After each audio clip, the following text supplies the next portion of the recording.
Donc, que ce soit par le truchement du symbole ou dans la matérialité de son exécution, la greffe est un thème privilégié pour approfondir le thème de la transmission.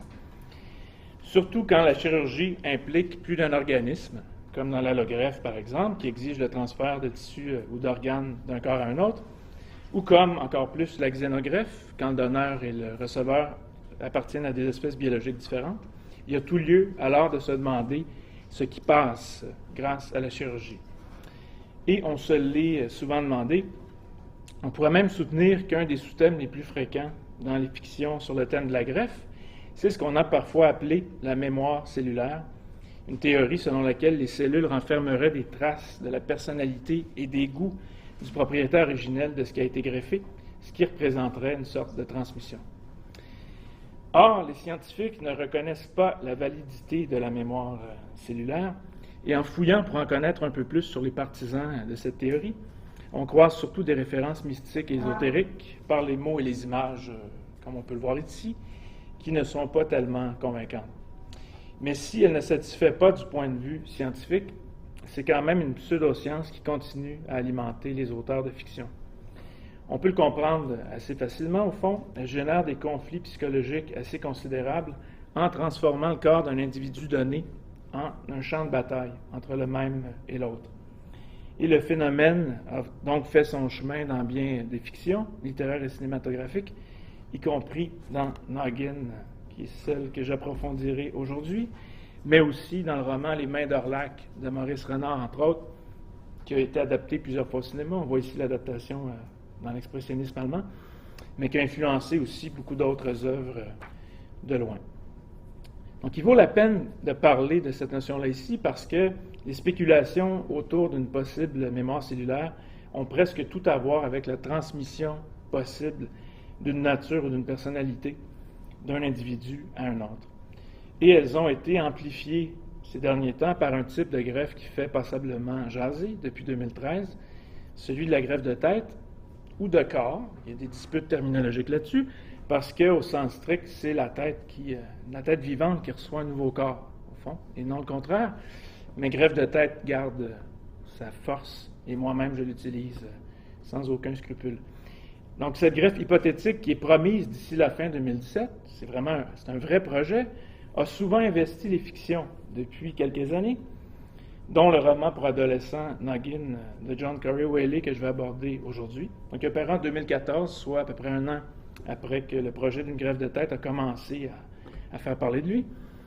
Et dans ce roman-là, la tête de l'adolescent Travis Coates, qui souffre d'une leucémie pour l'instant incurable, va être cryogénisée peu après le début d'un coma profond, en attendant que la science fasse suffisamment de progrès pour le guérir. Et 5 ans plus tard, on va greffer sa tête sur le corps d'un athlète mort d'une tumeur au cerveau, ce qui va engendrer un être hybride. Le roman a été traduit en français chez Casterman sous un titre beaucoup plus élaboré et un peu nouvel-âgeux, je trouve, « Dans la poursuite de ma vie ». Donc, ce qui manque pas complètement de pertinence pour ce qui nous occupe aujourd'hui, à la lumière des thèmes de la transmission, du rite de passage et du rapport entre la vie et la mort. D'ailleurs, la 4e de couverture joue beaucoup là-dessus.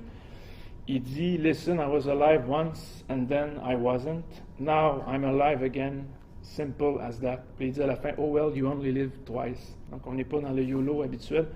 On est dans le YOLT, j'imagine.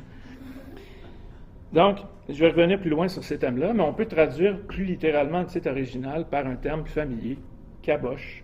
C'est un peu plus littéral, et ça donne une meilleure idée, je pense, du ton du roman.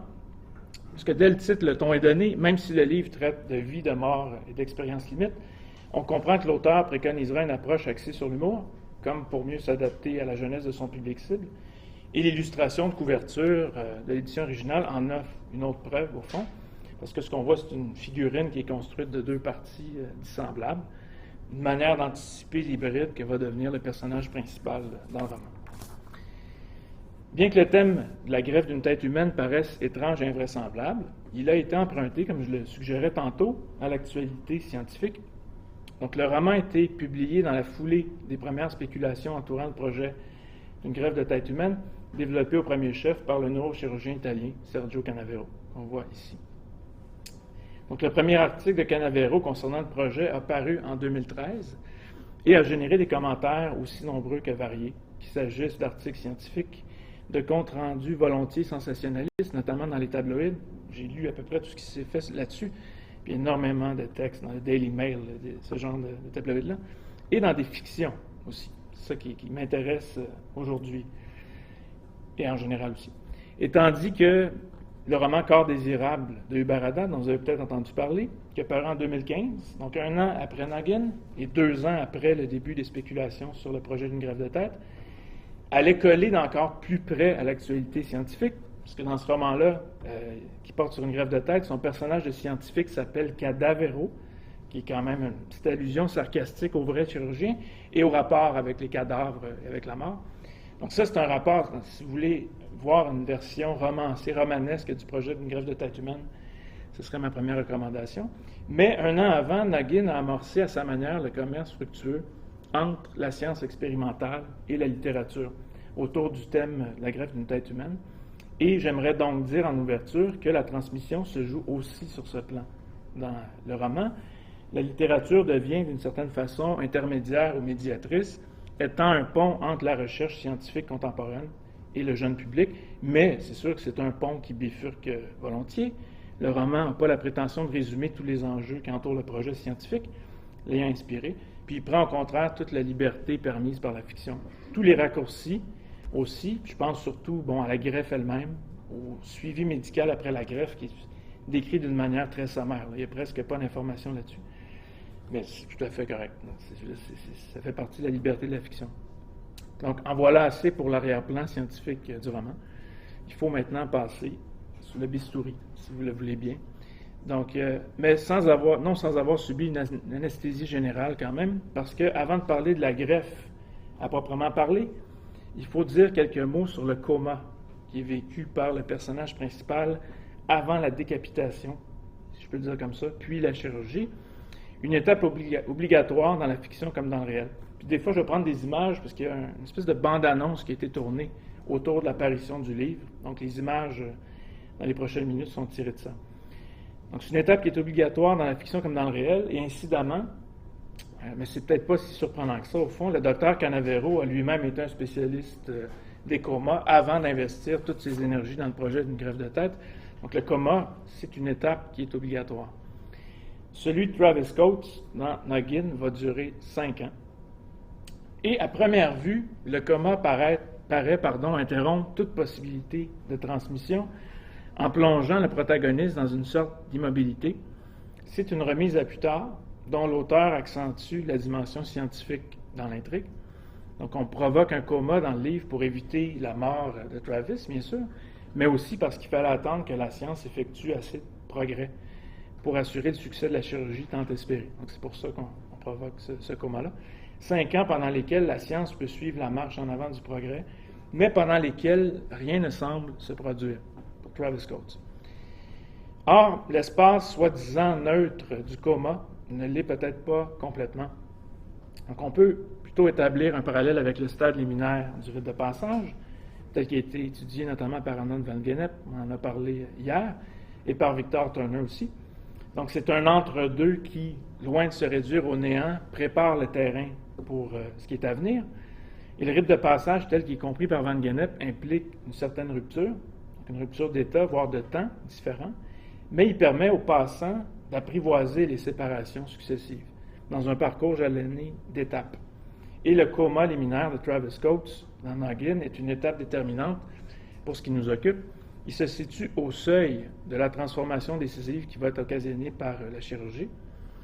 Certes, la liminalité vécue par Travis ne correspond pas en tout point à la typologie de Van Gennep, qui implique entre autres des rites d'inversion, donc qui est pas mal plus complexe que ce qu'on observe dans le livre.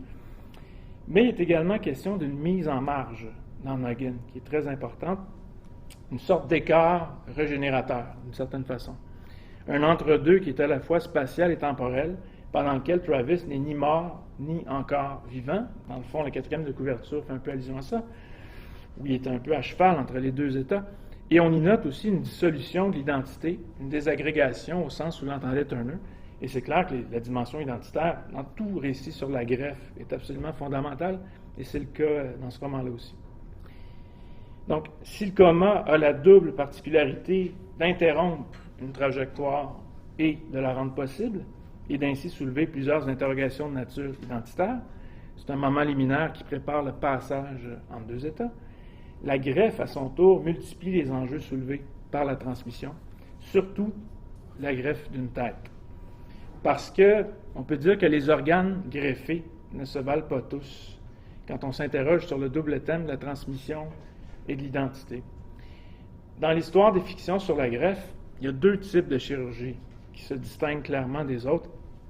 La greffe de tête, bien sûr, mais aussi la greffe de cerveau. Surtout dans des films de science-fiction des années 60-50, les cerveaux se promènent allègrement. D'ailleurs, on note dans bien des discours, en philosophie et en sciences notamment, un parti pris cérébraliste, si on peut le dire, qui voit dans la tête en général et dans le cerveau en particulier le siège de la personnalité et de l'identité. Ça, c'est un point de vue extrêmement ancien, en philosophie entre autres, qu'on peut faire remonter à Platon notamment. Et on suppose ici, à tort ou à raison, que la greffe de ces organes, la tête et le cerveau, pourrait plus probablement transmettre l'essence, entre guillemets, d'un individu que la greffe d'une main ou de tissu quelconque, par exemple. Bien qu'il soit au centre du roman, Travis Coates n'est pas le seul greffé de la tête. Il a été précédé dans ce rôle-là par Lawrence Ramsey. C'est pour ça que j'intitule cette quatrième partie-là « Les hybrides », parce que Travis n'est pas le seul. L'arrivée de ce précurseur dans l'intrigue introduit une autre strate identitaire, celle du regard de l'autre, qui était sous-entendue jusque-là, mais qui devient encore plus frappante à partir de ce moment, si cruciale après une chirurgie aussi extrême, et aussi pour la vie adolescente en général. Il y a plusieurs présentations qui en ont déjà parlé. Lawrence est en effet devenu une célébrité après l'opération, allant jusqu'à signer des contrats de publicité, entre autres, étant donné le prestige qu'il a gagné à travers cette expérience-là. Et Travis, à son tour, va attirer lui aussi l'attention d'admirateurs qui lui écrivent et qui suivent ses aventures dans les médias. Alors voilà peut-être une autre strate identitaire, le Travis médiatique, dans lequel le garçon de chair et d'os ne se reconnaît pas toujours, parce que, ça c'est intéressant dans le roman, c'est qu'il reçoit des lettres de plusieurs personnes, et il y en a qui voient en lui un pur miraculé de la science, donc quelqu'un qui manifeste un peu le pouvoir de la découverte scientifique, et d'autres, au contraire, le voient comme un monstre et ont peur de lui. Donc ça multiplie aussi les représentations qu'on se fait de ce personnage-là. Dans la mesure où Noggin est un roman pour adolescents qui a aussi un adolescent pour protagoniste, le passage à l'âge adulte y est central, surtout sous le double angle de l'identité personnelle et des relations amoureuses aussi qui prennent une très grande place dans le roman, probablement une trop grande place à mon avis, parce que c'est des développements qui sont très prudents dans le traitement. Ça manque un peu de profondeur par rapport à tout le volet de la greffe qui est plus approfondi. Donc, en plus de la réunion physique de deux corps, Travis Coates voit son identité multipliée par des facteurs psychologiques et chronologiques. On peut soutenir que son identité comporte désormais trois couches qui en viennent à se superposer. Il y a l'ancien Travis, donc celui d'avant le coma jusqu'à sa leucémie presque fatale, quand il est encore un jeune adolescent, et le nouveau Travis après la greffe, devenu hybride et presque adulte. Mais il y a aussi, peut-être plus décisivement, le corps d'accueil, enfin, qui a précédemment appartenu à un autre garçon, qui est nommé Jeremy Pratt dans le roman. Alors, à la lumière de ces couches-là, on peut se demander que devient Travis, au juste, après la greffe. Il devient un casse-tête, finalement. Parce que lui-même, au début, n'est pas très sûr de ce qu'il devient, même si ses proches essaient de le convaincre que le changement est moins grand qu'il n'y paraît. Et si la chirurgie entraîne une métamorphose qui creuse un fossé entre les deux premières existences du greffé, sa famille et ses amis tentent souvent de réduire cette distance-là, surtout sa mère qui lui propose d'acheter des vêtements qui vont venir camoufler sa cicatrice, comme s'il fallait rester le même d'un bout à l'autre de son aventure, malgré les grands changements. Quant à lui, Travis, qui incarne un peu un des plus beaux titres de l'histoire de la philosophie pour moi, soit même comme un autre de Paul Ricoeur, il semble parfois accepter sa transformation et parfois moins. Il semble l'accepter quand il dit, par exemple, « Je n'aimais pas l'idée de prétendre être ce que je ne suis pas. Donc une allusion transparente aux métamorphoses entraînées par la greffe qui brouille les références, parce qu'il n'est plus tout à fait le Travis d'antan, et à des moments comme ça, c'est comme s'il se disait aussi bien de ne pas se raconter d'histoire. J'ai tout simplement changé. Mais à d'autres moments, il orchestre plutôt une confrontation entre son passé, le passé d'avant la greffe, et un futur qui reste très ambigu, parce qu'il n'a pas encore envisagé de forme précise à ce qu'il va devenir, comme si une fois le coma et la chirurgie pratiquée, il y avait encore l'impression d'être dans un entre-deux, comme si le rite de passage, finalement, n'était pas encore pleinement efficace. Et parmi les 3 instances de Travis qui sont énumérées plus tôt, c'est la 3e qui semble offrir le plus de pistes de réflexion et qui va peut-être permettre, finalement, au rite d'être efficace.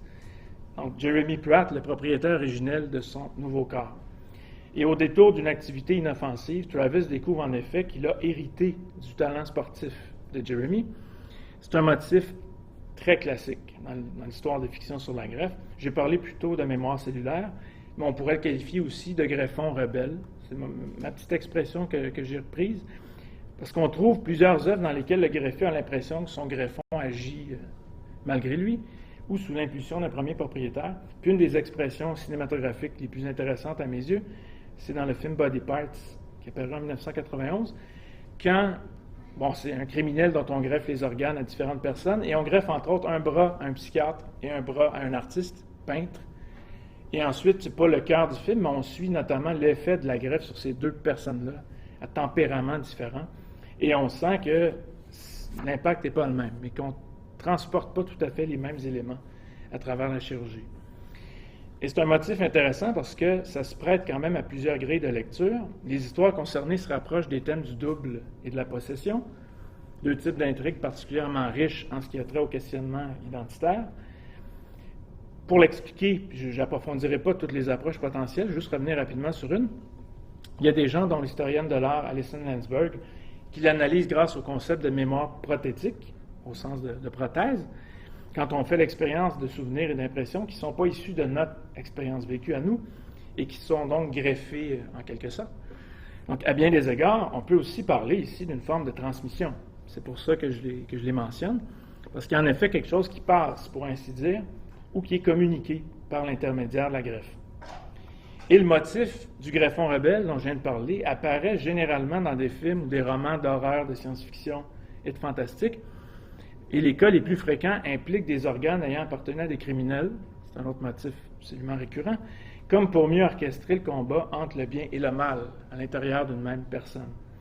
Donc les fictions les plus célèbres sur ce thème, je pense surtout ici au roman Les Mains d'Orlac dont je parlais tantôt, mais aussi à un roman comme Et mon tout est un homme, du tandem français Boileau-Narcejac, qui a inspiré des films d'Hitchcock et de Clouzot, entre autres, ont en effet tendance à faire passer une caractéristique négative à travers la greffe, des tendances meurtrières, par exemple, ou tout ce qui s'éloigne de l'acceptabilité morale. Il y a assez peu d'histoires dans lesquelles le greffé devient quelqu'un qui acquiert les qualités de la personne qui l'a précédé.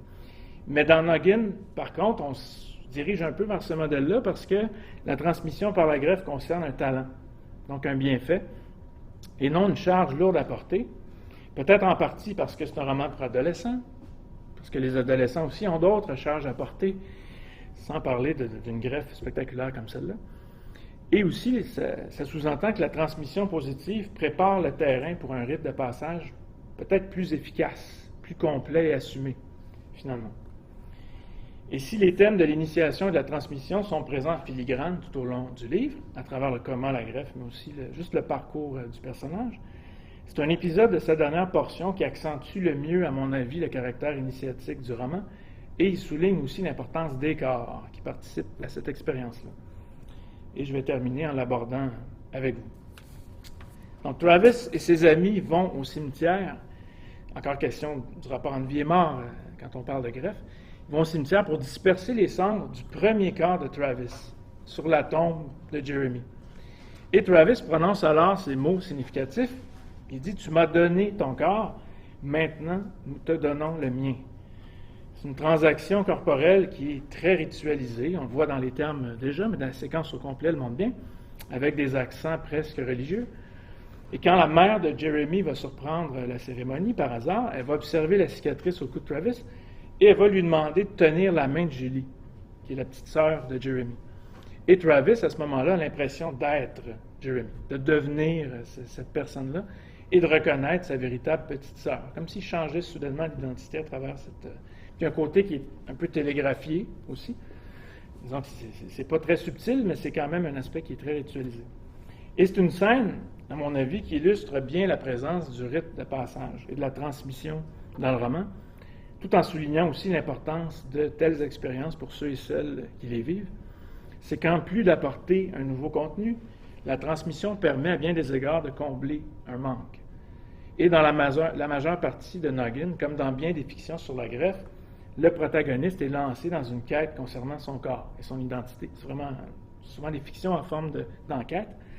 Et il est très significatif, à mon avis, que ce soit une péripétie en forme de rite de passage, bien après le coma, bien après la greffe, qui lui serve ultimement de réponse. Merci.